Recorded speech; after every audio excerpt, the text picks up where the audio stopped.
जय गुरुजी, शुक्राना गुरुजी, अनंतम अनंतम शुक्राना। गुरुजी के चरणों में मेरा कोटि कोटि प्रणाम और सारी संगत जी को जय गुरुजी। शुक्राना सत्संग में शेयर करूंगी, उससे पहले मैं मंत्र जाप करूंगी। ओम नमः शिवाय, शिव जी सदा सहाय। ओम नमः शिवाय, गुरुजी सदा सहाय। जय गुरुजी।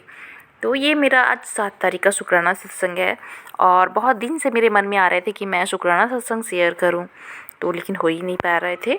तो आज 7 तारीख है, तो गुरुजी का मैसेज भी आ रहा था कि तू शुक्राना सत्संग शेयर कर, और मैं कर नहीं पा रही थी। मैं कि नहीं, आज तो 7 तारीख है, आज तो मुझे अपना शुक्राना सत्संग शेयर करना ही है। तो गुरुजी का मैसेज था कि मैं तुझे हर मुश्किल से बचा रहा हूँ और तुझे मैंने कितनी बार लाइफ ब्लेस की है, और जो भी परेशानी आई थी तेरे घर पे वो सब ब्लैक मैजिक के कारण ही था। तेरे ऊपर मारण क्रिया हुई थी, तो सब सही बात थी संगत जी, क्योंकि मैं अभी 2 सप्ताह से बहुत ज़्यादा परेशान चल रही थी, बहुत ज़्यादा परेशान चल रही थी। और मैं अभी अपना सत्संग भी नहीं शेयर कर पा रही थी इसी के कारण कि मैं बहुत अस्वस्थ हो गई थी। तो ये कारण मैं बताती हूँ आपको मुझे क्या हुआ था। कि जिस दिन मुझे मैसेज आया था कि तेरे ऊपर मारण क्रिया हुई है, और उससे पहले से मतलब 2 दिन पहले से ही आ रहे थे, बहुत सारे मैसेज आ रहे थे, और मैं हमेशा जो सुन रही थी ना सत्संग, वो भी आ रहे थे ब्लैक मैजिक से रिलेटेड ही आ रहे थे। तो जब गुरुजी सत्संग हमें सुनवाते हैं ब्लैक मैजिक से रिलेटेड, तो जब भी कोई संगत सुनती है तो बिल्कुल सही होता है कि गुरुजी जो हमारे ऊपर कष्ट होता है ना, वो मतलब सत्संग सुनवा कर ही कटवा देते हैं हमारे कष्ट को, नेगेटिविटी को। तो मेरे साथ क्या हुआ, और मैं सत्संग भी सुनी थी उस दिन कि एक आंटी जी थी और उनकी गर्दन में मोच आ गया था, वो झूला झूल रही थी। तो उनकी गर्दन का ना इतना नस चढ़ गया था कि उन्हें लगा कि अब उनका गला टूट जाएगा, इस तरीके से हो गया था और वो बहुत परेशान हुई थी। तो वो वाला सत्संग मैं सुनी थी और मुझे हल्का हल्का पेन था पिछले साइड में, नेक में, और सर्वाइकल के भी सत्संग मैं सुन रही थी। तो ज़्यादातर मैं सर्वाइकल के ही सत्संग सुन रही थी और ब्लैक मैजिक से रिलेटेड सुन रही थी। तो सच में मेरे पेन, मतलब जो मेरे नेक में जो पेन था ना, वो इतना ज़्यादा था, इतना ज़्यादा था कि मैं सो नहीं पा रही थी। मैं सो नहीं पाई 2-4 दिन तक। तो मुझे ऐसा लग रहा था कि मैं बहुत परेशान हूँ, मतलब करवट भी नहीं बदल पा रही थी मैं रात में।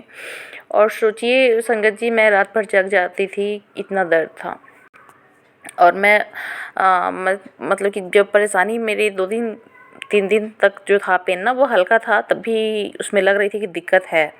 लेकिन मैं सोची कि नहीं, मैं गुरुजी की पूजा करती हूँ और चंदन प्रसाद लगा रही हूँ उनका, तो ज़रूर वो मुझे ठीक कर देगा चंदन से, क्योंकि मुझे बहुत विश्वास है अपने गुरुजी पिता पर।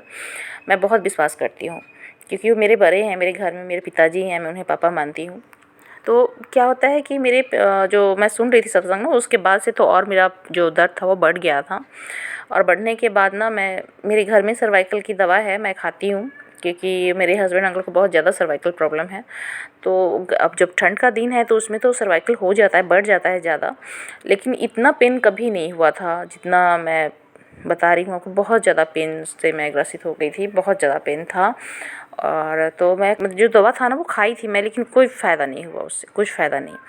फिर मैं अपने मेरे भैया से बात की, तो बात कर रही थी, तो वो मेरे भैया हैं ना, वो बता रहे थे कि जब गुरुजी को तुम मानती हो तो बस उनका ही चंदन प्रसाद लगाओ, क्योंकि मैंने भी सत्संग में सुना है कि गुरुजी सब कुछ ब्लेस कर देते हैं, सारी बीमारी को चंदन से भी ठीक कर देते हैं, जल प्रसाद से भी। तो तुम तो जल प्रसाद भी पीती हो और लगाती हो, तो चंदन प्रसाद को लगाया करो, उससे ठीक हो जाएगा तुम्हारा दर्द।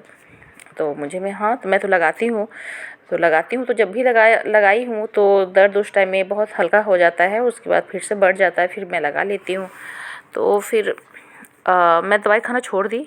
मैं उस दिन से बस एक ही दिन मैंने दवाई खाई थी सर्वाइकल की, और मुझे टॉन्सिल भी हो गया था गाल में और गले में, कान के साइड में। तो बहुत वो भी गाल जो है ना फूल गया था मेरा, और पीछे कान के पीछे भी फूल गया था मेरा। तो दर्द हो रहा था उसमें भी, तो बहुत परेशान थी मैं। मुझे कुछ समझ में नहीं आ रहा था, चंदन प्रसाद लगा रही थी, बस गुरुजी पर ही विश्वास था। अब जो करेंगे वो गुरुजी ही करेंगे, ठीक, तो उन्हीं को करना है। अब मैं कोई मेडिसिन भी नहीं लूँगी, मैंने दवा भी खाना छोड़ दिया। और रात भर मैं सोई नहीं, 2-3 दिन से मैं सो नहीं पा रही थी, करवट बदलने में नहीं भर रहा था, ना दाहिने साइड में ना बाएं साइड में। तो बहुत परेशानी होती थी। और रात में मंत्र जाप करती थी, मैं गुरुजी से बोलती थी, गुरुजी अपनी बेटी को प्लीज़ सुला दीजिए, क्योंकि मुझे बहुत तकलीफ़ हो रही है।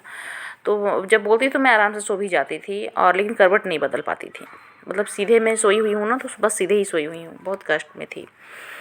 तो फिर 4 दिन 5 दिन हो गए थे। फिर मैं सुबह में उठती हूँ, क्योंकि घर की साफ़ सफाई मैं ही खुद करती हूँ। तो सुबह में उठती हूँ तो उस टाइम में ना जल प्रसाद मेरे घर में मैं हर दिन रखती हूँ, तो जल प्रसाद लेती हूँ और गुरुजी का मंत्र जाप करके और अपने गले में पीछे से लगा लेती हूँ।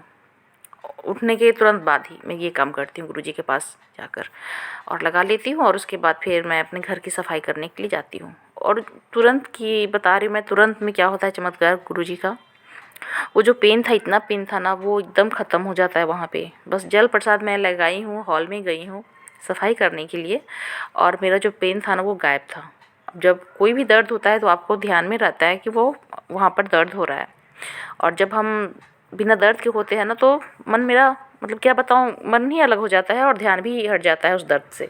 मेरा ध्यान बिल्कुल हट गया था कि अब कहीं भी दर्द नहीं है और मुझे याद भी नहीं है कि दर्द हो रहा है। फिर मैं काम कर रही थी और फिर ध्यान जाता है कि मेरा तो दर्द गायब हो गया है। ये तो बिल्कुल चमत्कार है गुरुजी के जल प्रसाद में। मैं जल प्रसाद लगाई और तुरंत में ठीक हो गया। तो फिर मैं बहुत खुश हुई कि गुरुजी का जल प्रसाद और चंदन प्रसाद मैं लगाऊंगी। तो मैं जल प्रसाद फिर से दोपहर में फिर लगाती हूँ, मतलब दिन भर में ना 3-4 बार मैं जल प्रसाद लगाई हूँ गुरुजी का, और उसके बाद मुझे बहुत आराम मिला। और फिर रेगुलर मैं जल प्रसाद ही लगा रही थी, 3 दिन 4 दिन लगाई और मेरा ना जो नेक का प्रॉब्लम था, इतना दर्द था ना जैसे नस चढ़ जाता है उस टाइप का, वो गुरुजी के जल प्रसाद से मैं बिल्कुल ठीक हो गई हूँ, मंत्र जाप से ठीक हो गई हूँ। और ये बहुत बड़ा मेरे लिए शुक्राना सत्संग है। कहीं भी जब पेन होता है ना, कहीं भी आपको पेन होता है तो बर्दाश्त से बाहर होता है और आदमी बहुत परेशान हो जाता है। तो ये परेशानी मेरे साथ थी और मैं बहुत चिंता में थी, और गुरुजी ने सत्संग सुनवाया भी कि सर्वाइकल पेन का सत्संग सुनवाया, नस चढ़ने का सत्संग सुनवाया, और वो सब बिल्कुल सही थे। और गुरुजी हमारे कष्ट काट देते हैं सत्संग सुनवा कर। तो हो सकता है कि ये भी किसी संगत जी के लिए हो। और मेरे कान के पास जो एक टॉन्सिल्स टाइप का था, बाहर से उभरा हुआ था, दर्द हो रहा था उसमें भी, वो भी ठीक हो गए, बस वही चंदन प्रसाद और जल प्रसाद लगाने से। तो ये बहुत बड़ा चमत्कार था मेरे लिए। और मैंने ये मतलब कि क्या बताऊँ, 1.5 सप्ताह हो गया था इस पेन से, और मैं बस ये निगेटिविटी ही थी। मैं जान रही थी कि सब जो बता रहे थे गुरुजी की मारण क्रिया हो रही है तेरे ऊपर और तेरे परिवार के ऊपर, तो बिल्कुल सही था। और गुरुजी हर पल रक्षा भी करते हैं हम लोग का। तो ये गुरुजी अपनी बच्ची को आशीर्वाद दिए और मैं बिल्कुल ठीक हो गई हूँ। तो ज़रूर गुरुजी का जो ये ब्लेसिंग है ना, सब लोग लीजिए और सब लोग गुरुजी पर विश्वास कीजिए। तो ये सत्संग मेरा इतना ही। जय गुरुजी, शुक्राना गुरुजी। फिर मैं अगले सत्संग के साथ आऊँगी। ओम नमः शिवाय, शिव जी सदा सहाय। ओम नमः शिवाय, गुरुजी सदा सहाय। जय गुरुजी। तो देखा संगत जी, ये संगत जी का सत्संग था, बहुत ही प्यारा सत्संग था, बहुत ही डिवाइन सत्संग है। इन्होंने अपना नाम नहीं बताया है और कहाँ से ये भेज रही हैं सत्संग ये भी नहीं इन्होंने बताया है। तो आप भी अगर अपना सत्संग शेयर करना चाहती हैं तो दिए गए मेरे व्हाट्सएप नंबर पर अपना सत्संग लिखकर या ऑडियो रूप में भेज सकती हैं, और वो जो है नंबर वो डिस्क्रिप्शन में मिल जाएगा आपको, व्हाट्सएप नंबर। और संगत जी, जो भी सत्संग मैं भेजती हूँ उसे आप ज़रूर सुनिए, ध्यान से सुनिए, क्योंकि उसमें गुरुजी की अपार ब्लेसिंग होती है। और हम जो भी सत्संग सुनते हैं ना, वो हमारे हमारे लिए ही होता है। और ये मत समझिए कि ये सत्संग आया तो उसे हटा दो, मतलब ठीक नहीं है। तो ये हमें बिल्कुल ही नहीं करनी चाहिए, क्योंकि सत्संग सुनने से हमारा बहुत भला होता है। और सत्संग सुनना और सत्संग करना गुरुजी को बहुत ही पसंद है। तो ज़रूर आप सत्संग सुनिए, मन से सुनिए, ध्यान से सुनिए, और सत्संग को अधूरा मत छोड़िएगा। तो चलिए, अब मैं अपनी वाणी को यहीं पर रोकती हूँ, फिर मैं आऊँगी अगले सत्संग के साथ में। ओम नमः शिवाय, शिव जी सदा सहाय। ओम नमः शिवाय, गुरु जी सदा सहाय।